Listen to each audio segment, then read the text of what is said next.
Back to this local dailies, na ule mtu wa PNG ameamua tuanze na The Star leo. Fresh, independent, different, a very long headline there. Hustler Nation, a youth forge paths amid lack of formal jobs. That's a big headline on the front page. And they've done a breakdown of Kenya's labor market in numbers. 782,000, there's a new jobs created in the economy last year. Another 700,000 jobs created by the informal sector. 20.8 million, that's the total number of people in employment this year. 17 million number of those in informal sector. 67%, that's the unemployment rate among the youth. 67%, which is a bit scary. That's 2/3 of the youth are unemployed. 2 million, that's the average number of people who join the job market annually, and 800,000 number of jobs created annually, mainly in private sector. Meanwhile, 63 million jobs, almost 64 million projected Kenya's population by 2030. Tutakuwa tumefika 64 million. Way. Meanwhile, 2/3 of the youth are unemployed. 44 billion shillings. That's the projected value of gig economy in Kenya in 2025. Wanasema, the youth are carving their own paths amid lack of formal employment, and the government is now seeing digital and gig economies as key employment creation areas that need an enabling environment to thrive. That's a big story on the front page and on pages 4 and 5 of this paper. Matters unemployment. Imeleta shida, wanasema youth bulge. Watu walisema sababu watu walipewa free primary ndio sababu sasa kuna shida, wamesoma sana na hakuna kazi. So that debate about education and whether it should be free. Other stories on the front page of the Star. CS Ruku marks 100 days, vows to transform public service. 100 days, anyway. Nairobi dead to rest near inmates in committee as city secures burial site. So they say every week about 30 families in Nairobi bury their loved ones at Langata Cemetery, a burial ground declared full nearly 25 years ago. Graves crowd every inch of space. Now they're moving the cemetery to a place closer to Committee Prison. Oh, wow. Yeah. Interesting. On the back page, eyes on the prize. Matters athletics, fast rising a teach ready to double up at the World Championships showdown in Tokyo. Umeona Chan mahali? Nowhere to be seen. Fresh, independent, different. Right.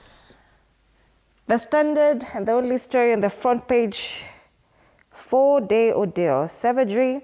The men who abducted activist Mwabili Mwagodi in Tanzania wanted to know why he was causing trouble in Kenya. They blindfolded, handcuffed, and drove him to a scene of torture. They stomped on his head and jabbed him with syringes. After the abuse, they dumped him across the border into the hands of another ruthless crew on the Kenyan side. Meanwhile, a Kenyan scholar in the U.S. has petitioned the UN to stop President Ruto from addressing the General Assembly in September, citing his worsening human rights record. This story is on page 4, and again, the only story on the front page of the Standard. They say Mwagodi joined protesting crowd against President Ruto at a church in Laikipia last year, and he said he was offered food before 2 men beat him up and pricked him with a syringe. And I was listening to his mother at Kwanasema. This whole ordeal ilikuwa I think 2004. Imagine 2004. That is like 20 years ago. He's been very vocal, even on social media, because his criticism, he actually records himself speaking and saying stuff. Sio tu kutype. Yeah, naeka video sasa mimi nitasema. Mtadu lakini sasa wamedu. Anyway, other stories here on the inside pages of the Standard. Shock of Kakamega police post manned by only a single officer. Gangs have unleashed terror on Shimanyiro residents. The nearest police station is 7 kilometers away. Lobby group flags digital content pushing smoking to African youth.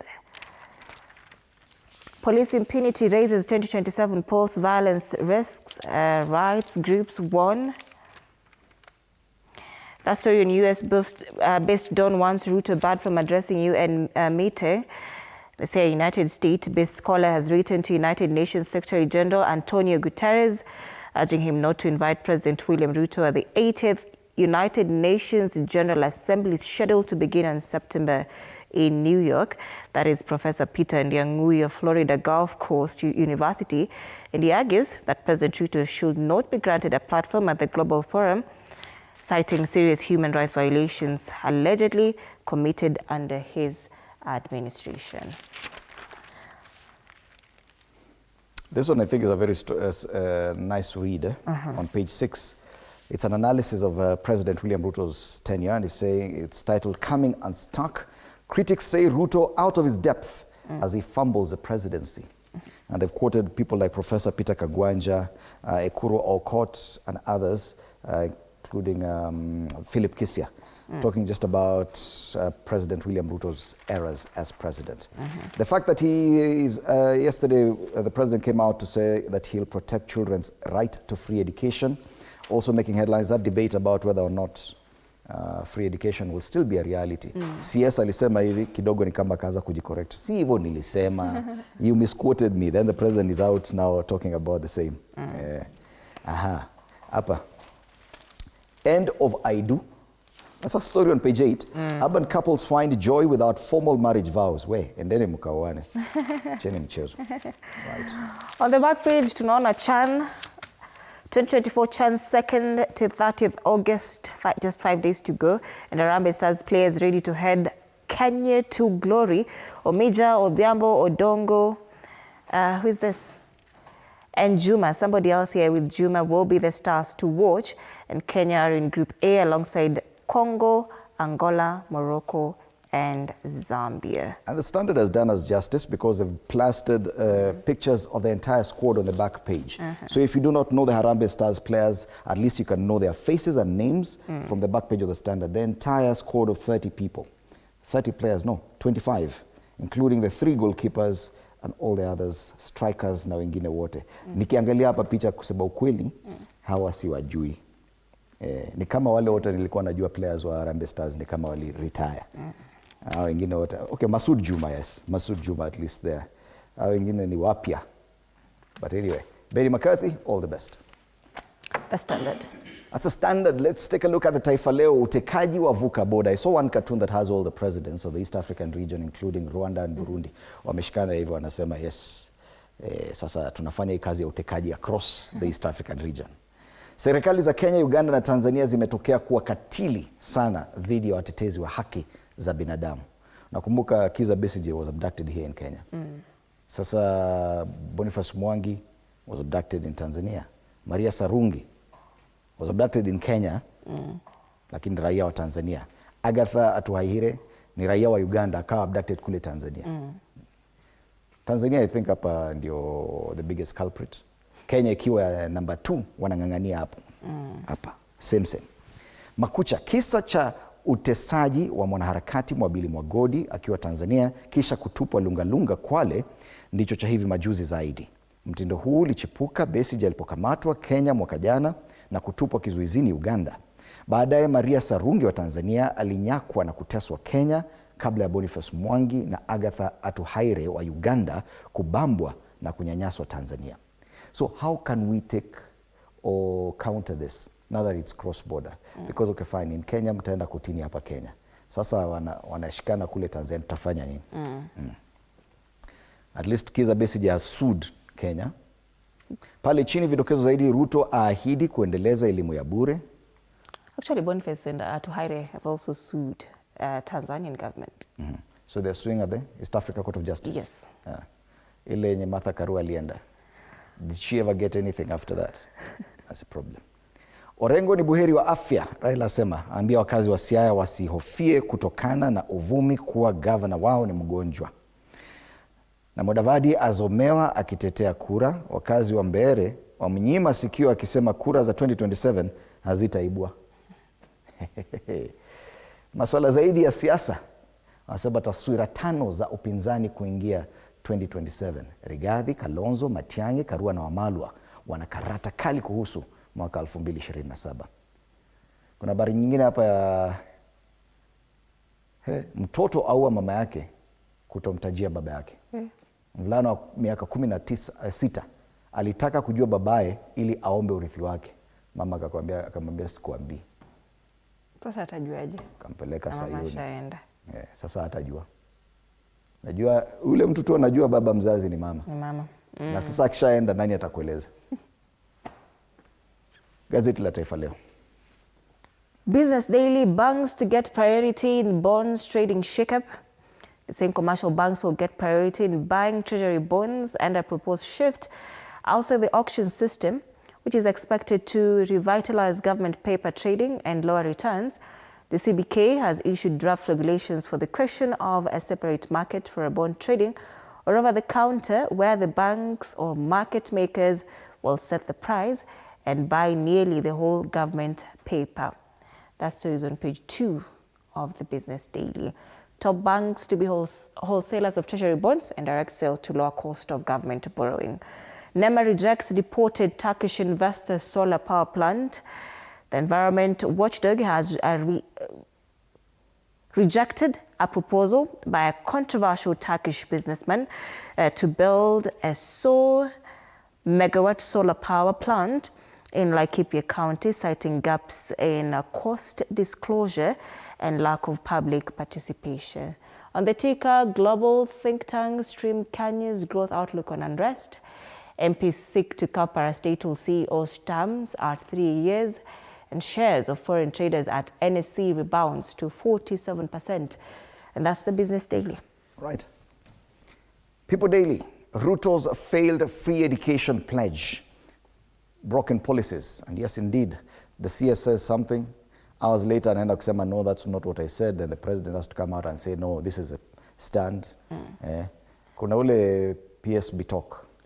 Or education pia anasema something else. Anyway, while campaigning for the presidency, he made high-sounding pledges to Kenyans that he will revitalize the learning sector. Now he's presiding over spectacular collapse. Tumsikize nani? Kama siasa amesema hakuna pesa. Inakani kama hawa watu husema just to test waters. Waone wa Kenya watareact aje. Ndio wakuja waseme, mlini misquote. Do you know actually right to education is entrenched in the constitution. A right, every child has a right to free basic education. So siasa kuja aseme sina hiyo pesa. Na nawaambia ukweli, aseme mimi am a truthful man. Hii ni Kenya. Matters Liberty, when the state fears the people, Kenya's peaceful protest dream fades. That's another story, looking back at the protests. Physically challenged activist efforts to defend ODM in Rift Valley pays off. This is a gentleman who has received ODM's nomination to the National Assembly. He replaces John Badi, who's now CS for Treasury. Naitwa Bwana Kipchumba. And how social stereotypes are stalling women-led export trade in Africa. That's the People Daily. Broken promises. Anasema Ruto's failed free education pledge. I don't know kama watajitoa kwa hii debate. Education. Washachoma. Washachoma. Amebanned. Hapo hata rais akijaribu kusema nini. The debate continues. It is one of the headlines we'll be looking at with my panelists later on. Daily Nation exposed police killings cover-up, and court proceedings on police killings during recent protests are exposing attempts to conceal incriminating evidence in a pattern that has played out in past trials. A judge once rebuked the Blue Code of Silence, referring to a conspiracy within the police service to shield rogue colleagues. 2 police officers to be sentenced today for murdering a detainee. This story has been covered on page 4 and 5. The Blue Code of Silence, how police cover up killings. And they make mention here of Albert Ojwang's murder and the killing of Rex Masai among cases unmasking conspiracies by police to protest their suspected colleagues. Other stories here, Ruto allies plot Mount Kenya comeback. Game plan, President's loyalists held meetings at hotels in 3 counties on Saturday to refine a strategy to counter former Deputy President Rigathi Gachagwa's influence in the region. Big win for former NHIF staff as court settles pay dispute, and workers who were either absorbed into SHA or redeployed elsewhere in the public service will retain their last drawn salaries. Police and goods clash with opposition leaders. That's true in Murang'a yesterday. Police officers in Murang'a yesterday combined their efforts with goons to disperse opposition politicians.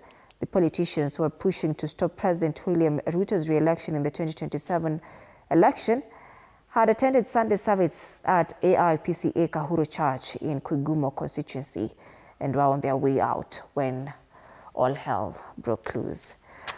On the top strip, missing activist was tortured by his captors. That story on Mwabili Mwagodi. And on the back page of the Daily Nation, Morocco first team to arrive in Nairobi for championship, and Kenya to co-host, of course, 2024 African Nations Championship with Tanzania and Uganda. A reminder, 5 days to go.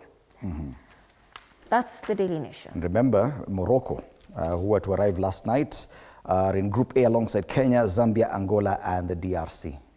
They'll be based at the Kasarani Stadium for the CHAN 2024 African Nations Championship. 5 days to go. At least the Standard and the Daily Nation have this on the back pages. Tunafikiria kuhusu CHAN pia. Wale wengine wameweka kwa front page lakini. All right, so those are the local dailies, and we'll be looking at that, some of the headlines with my panelists. Tuangazie maswara na masahara ya Karakacha. Matters Free Education. This is a cartoon on the People Daily. Kuna wanafunzi pale wameingia katika some very murky water. Pale ni kama matope. Watatoka aje? Free education.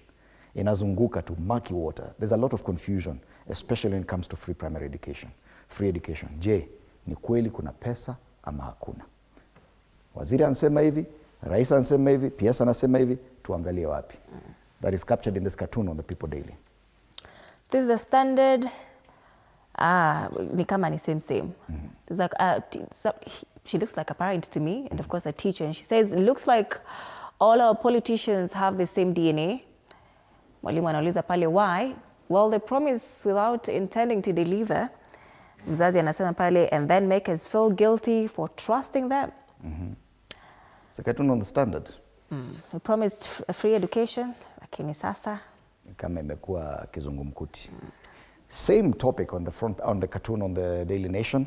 Hapa kuna mikono miwili wana receive empowerment program.